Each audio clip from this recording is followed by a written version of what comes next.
సావు పుట్టుకలు మన చేతుల లేవు, కానీ బతుకున్న కొన్నేండ్లు మన కోసం దండ్లాడేటోళ్ళని తయారు చేసుకునే ఛాన్స్ ఉంటుంది.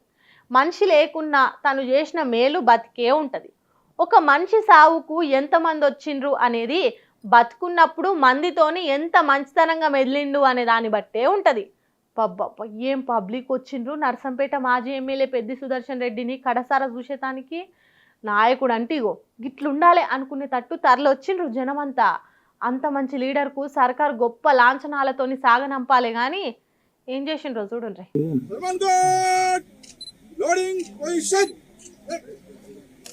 ఇక్కడ ముందు కెమెరా ఇవ్వాలి ఎవరైనా గంట ముందర పెట్టి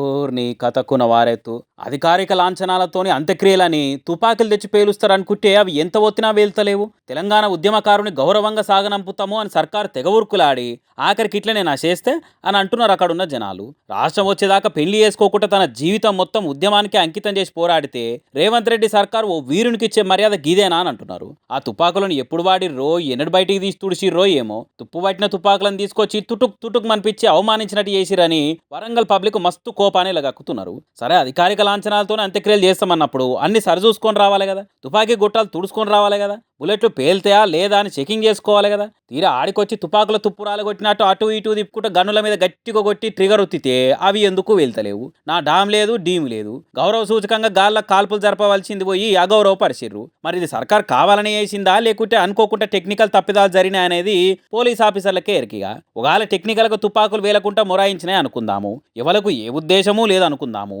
అధికారిక లాంఛనాల కోసం తీసిన తుపాకుల్ని 1-2 సార్లు చెకింగ్ చేసుకోవాలి కదా అని అంటుర్రు సర్కార్ తుపాకుల సక్కదనం చూసిన పబ్లిక్. ఇగో ఇది రేవంత్ రెడ్డి సర్కార్కు తెలంగాణ ఉద్యమకారుల మీద ఉన్న ప్రేమ. ఇగో ఇది సీఎం రేవంత్ రెడ్డి సార్ దగ్గర ఉన్న హోంశాఖ పనితీరు. ఇసొంటి తుపాకులతోనే తెలంగాణ శాంతి భద్రతలు కాపాడుతున్నారు.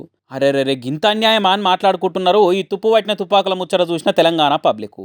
ఆయనతో రాష్ట్రంలో అన్ని దిక్కుల జరిగే అధికారిక లాంఛనాలకు ఈ తుపాకులే పట్టుకొని పోయారు. హోంశాఖ ఇజ్జత్ ఇల్వా మొత్తం పోతాయని కామెంట్ రాసుకుంటా ఈ వీడియోని షేర్ చేస్తున్నారు ఇక జనాలు. ఒక్కలం బండి మీద పోతుంటేనే హెల్మెట్లు పెట్టుకొని ఎర్ర లైట్ వస్తే ఆగి పచ్చ లైట్ వస్తేనే పైలంగా పోతుంటా పక్క పొంటి ఎవరు ఎట్లా వస్తుర్రు అని చూసుకుంటా నడుపుతాం. మనం మంచిగా వచ్చినా అవతలోడు ఆగమాగం వస్తే పానాలకే ప్రమాదం అని చిన్నగా పోతుంటాం.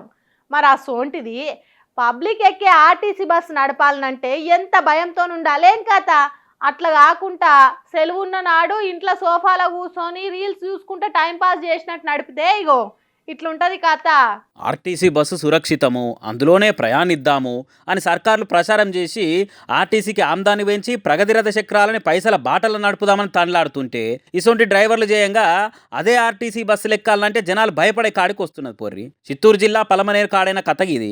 పలమనేరు మదనపల్లె రోడ్డు పంటి బస్సు నడుపుతున్న ఈ గణేష్ కుమార్ డ్రైవర్ అన్న స్టీరింగ్ మీద ముంగట బాట మీద కాకుండా ఫోన్ మీద ఫోకస్ పెట్టిండు మొత్తం. ఇక ఈయన ఫోన్ చూస్తున్న వీడియోని ప్యాసింజర్లు ఆర్ల ఫోన్లో రికార్డ్ చేసి బయటకి ఇడిచే వరకలా ఏపీఆర్టీసీ బస్సు పైల కంటే స్పీడ్గా తిరిగి ఇంటర్నెట్లో వైరల్ అయింది. అంతమంది ప్యాసింజర్ల ప్రాణాలను ప్రమాదం లేస్తట్టు బస్సు నడిపితే ఏం డ్యూటీ చేస్తున్నట్టు ఏం కథ అనుకుంటా ఏపీ రవాణా మంత్రి రాంప్రసాద్ రెడ్డి సీరియస్ అయ్యి బరాబర్ చర్యలు తీసుకోరు కానీ ఆఫీసర్లకు ఆర్డర్లు వేసిండు. దాంతో ఎంబటే ఏమాత్రం ఆలస్యం చేయకుండా విచారణ చేసి వీడియో ప్రూఫ్ కూడా ఉన్నది కాబట్టి అనేతందుకు ఏం లేక కొలువు వీకేస్తున్నామని కాగితాలు చేతిలో పెట్టి ఇంటికి తోలిందట డిపో మేనేజరు. మరంత అర్జెంటుగా ఎవరికి మెసేజ్ చేస్తుండో ఎవరు పంపిన రీల్ చూస్తుండో కానీ ఫోన్ చేయంగా పోస్టే ఊస్టింగ్ అయ్యి కొలువే ఊడేదానికి వచ్చింది కదా. అయినా బైకు కార్లలో ఒకరిద్దరు పోతుంటేనే ఫోన్ మాట్లాడవలసి వచ్చినా ఫోన్ అర్జెంటుగా చూసుకోవాల్సి వచ్చినా పక్క కాపుతాము. అసంటిది పిల్లలు పెద్దోళ్ళు అంతా కలిసి ఆర్టీసీ బస్సులో 50-60 మందికి తక్కువ ఉండరు. మరసంటప్పుడు డ్రైవర్ ఇంకెంత బాధ్యతతో ఉండాలి ఏం కథ. మొత్తానికి ఇప్పుడు కొలువు పోయే వరకల్లా రేపు ఇంటనే కూర్చొని ఏ ఫోన్ చేయంగా డ్యూటీ పోయిందో అదే ఫోన్లో రీల్స్ మీమ్స్ చూసుకుంటా ఖాళీ కూర్చునే కథ అయింది కదా అని అనుకుంటా ఏపీలో ఈ ముచ్చట మీద ఎక్కడెక్కడ పబ్లిక్ కామెంట్లు వేస్తారు ఇంటర్నెట్లో. కొలువు లేనోళ్ళేమో ఎట్లనే చేసి జాబులు కొట్టాలని తెలందాంక పొద్దాంక తనలాడుతుంటే బంగారం అసలు బస్సు డ్రైవర్ గవర్నమెంట్ కొలువుని ఫోన్ చేయంగా పోగొట్టుకునే కాడికి వచ్చింది ఇట్లా పరి.